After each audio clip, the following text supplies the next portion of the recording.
আসসালামু আলাইকুম। আজকে আমি আপনাদের মাঝে হাজির হয়ে গেলাম ভ্যানিলা পাউন্ড কেক রেসিপি নিয়ে।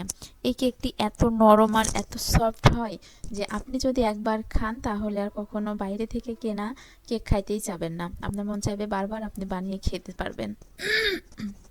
চলুন তাহলে দেখে নিই এটা তৈরি করতে আমার কি কি লেগেছে।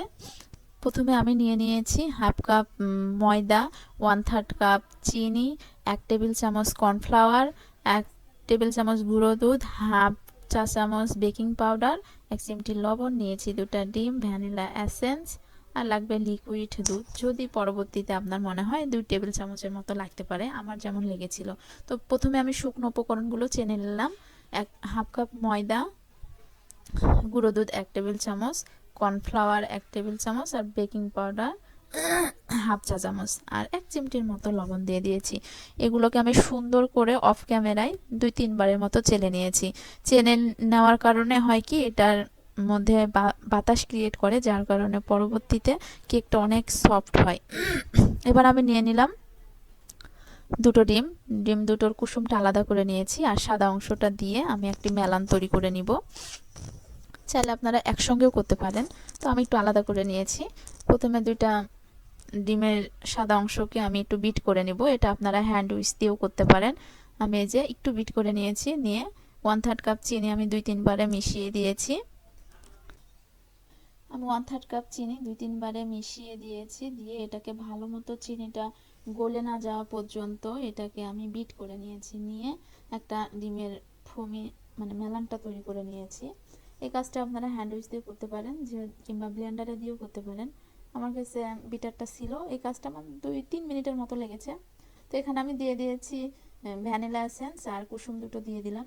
দিয়ে আবারও আমি 1 মিনিটের মতো ব্লেন্ড করে নিয়েছি। এই পর্যায়ে আমি দিয়ে দেবো 1 টেবিল চামচ তেল। দিয়ে তেলটা দিয়ে বেশিক্ষণ বিট করা যাবে না, জাস্ট 10 সেকেন্ডের মতো আমি বিট করে নিব। নিয়ে প্লিজ যদি ভালো লাগে আমার চ্যানেলটাকে সাবস্ক্রাইব করবেন অ্যান্ড অন্যকে দেখার সুযোগ করে দিবেন। তো এই পর্যায়ে আমি দিয়ে দিলাম 1 টেবিল চামচ তেল। তেলটা দিয়ে 10 সেকেন্ডের মতো বিট করে নিব। নিয়ে আমি এবার যে শুকনো উপকরণগুলো চেলে রেখেছিলাম সেগুলো আমি 3 বারে মিশিয়ে নিব। আর এই কাজটা খুব আলতো হাতে করতে হবে, মানে আলতোভাবে, বেশি জোরে করা যাবে না, তাহলে এই ডিমের মেলানটা নষ্ট হয়ে যাবে, তখন কেকটা ওই স্পঞ্জি আর হবে না।